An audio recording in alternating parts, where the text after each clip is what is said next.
Okay, before we get into the 3 signs that your relationship may be in trouble, just want to remind you the Angry Therapist Premium, $5 a month, commercial free, and you get series. That's 4 bonus episodes a month. Just go to theangrytherapist.com/premium. Okay, sign number 1. Sign number 1 is you feel unheard, unseen, possibly unsafe. After I want to emphasize the after piece. After you have expressed that you feel unheard, unseen, possibly unsafe. So it's not just that you feel these things in your relationship, but you have expressed them. I think a lot of people feel unseen or they feel invisible. They say nothing, and it's a giant hash in their relationship, and they just assume, okay, this is not for me or it's not going to work. You have to express your experience, right? So if you feel unseen, if you feel invisible, if you feel unheard, and you've expressed it, right, it is a concern of yours and you don't like how you feel in this relationship and your partner does nothing about it, that is a red flag, right? That is a sign that your relationship is in trouble. Now, also, not to make it more complicated, but relationships are complicated. How much of you feeling unseen, unheard, unsafe is yourself? How much of it is distorted thinking? How much of it is jumping to conclusions?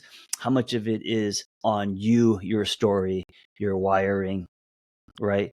You not able to manage your own stuff, whatever that is, whether we're talking about attachment styles or your nervous system.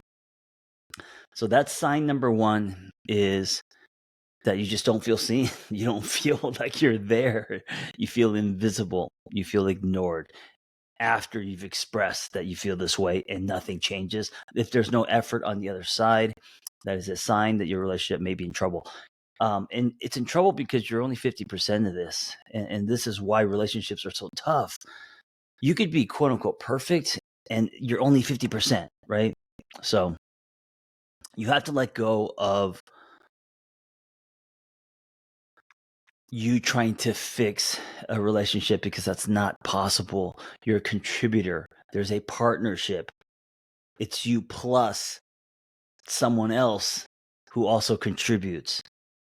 And also, I got to say, it's not just you and the other person, it's both of your stories. It's how you guys respond to things. It's how you guys see the world, right? And so, yeah, there's a lot there's a lot to it.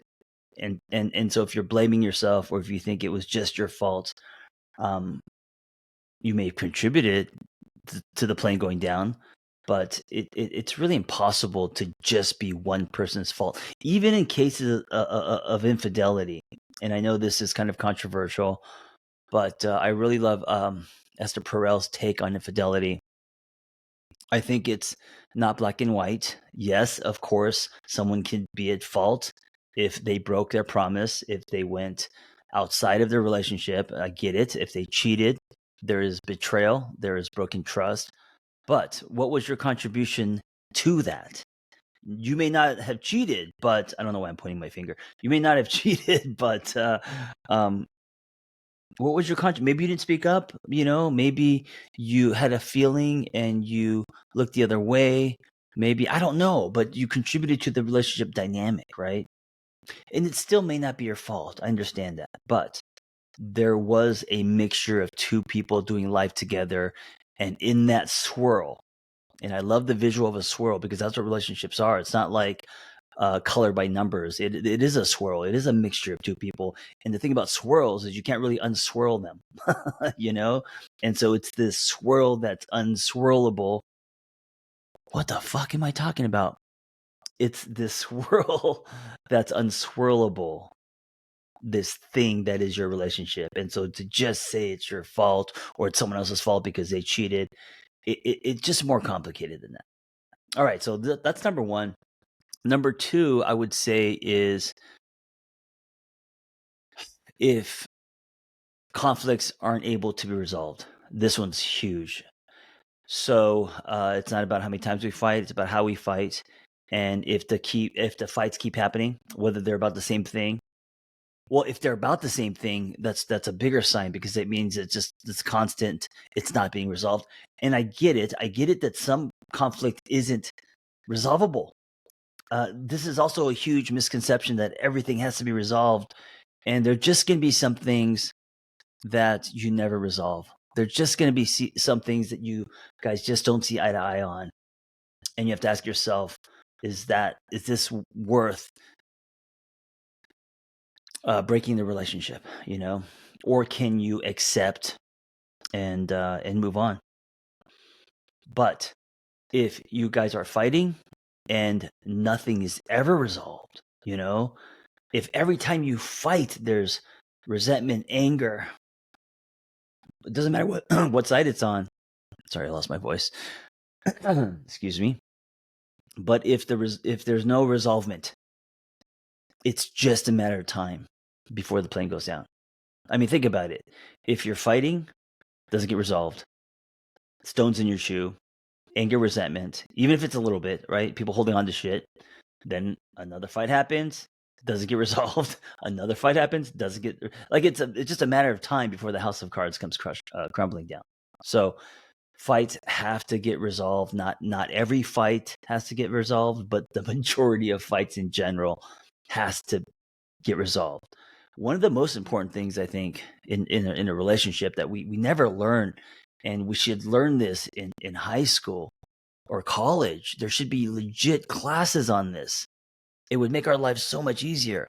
And that is to learn how to fight, to learn how to respond instead of react, to learn how to create a safe space, to learn how to deploy empathy, to learn how to communicate, like these actual tools and techniques that everyone should know, so fights can be productive and we don't need mediators, and there is light at the tunnel, that there is at the end of a fight closeness, a better understanding, and something being resolved.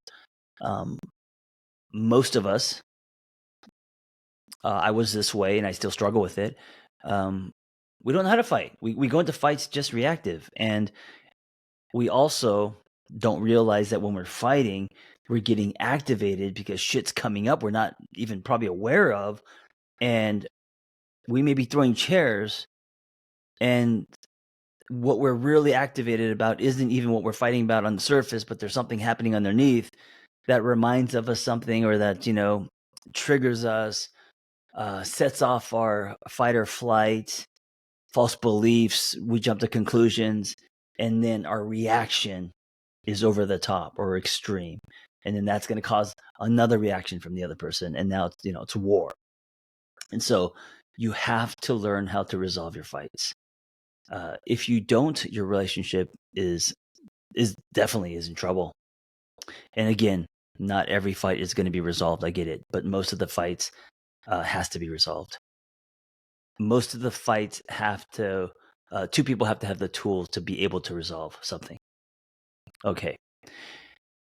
And the third piece, the third piece is, if you're doing everything you can to work on this relationship and you find yourself starting to break up with you, and I always say this, and I think some people are confused, like, what are you talking about? Because what happens is, when you start to break up with you, it's not just about compromise. Every relationship has compromise. Now there's compromise of self happening, right? So when you start to go against your truth, you start to do things you don't want to do for too long, you start to break.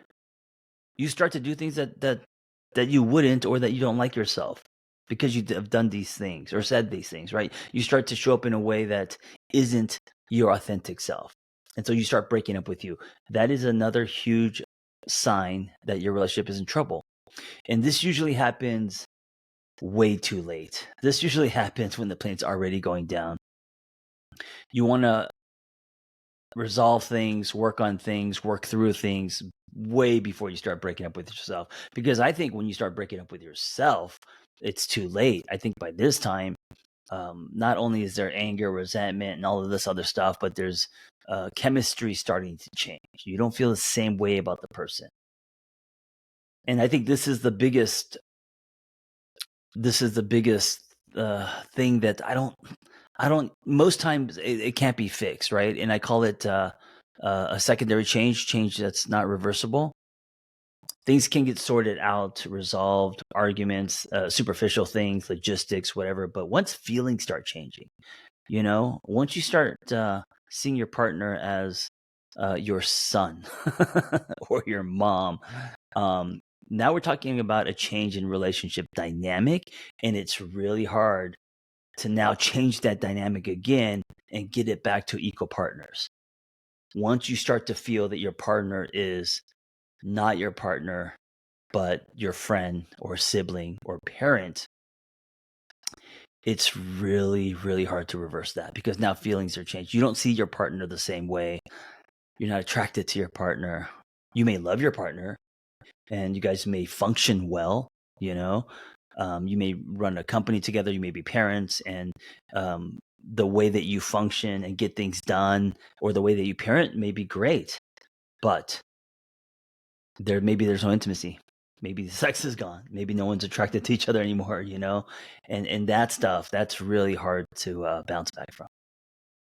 So, three things to look at, three things to ask yourself, whether you're in a relationship now or in maybe in your previous relationships, if you want to kind of examine the black box and realize why the plane went down. Were you able to fight without fighting? Were you able to resolve conflict? Did you at one point, maybe toward the end, start breaking up with yourself? Or is that happening now if you're in a relationship, That's like the alarm bells going off. If you say yes to that, if you say that right now I'm in a relationship and I've done everything I could, and I'm starting to now break up with me, that is like breaking the glass. You should break the glass on the panic and hit the hit the fire. What is it? The fire. Pull the fire alarm. Call who you need to call to come, because your relationship is in trouble. Or if you feel unseen, unheard, invisible, and you have to ask yourself how much of that is on you. But if you start to feel that that is a sign that there's possibly something wrong in the relationship. Thank you for listening. If any of this was helpful, share if you care. Be well.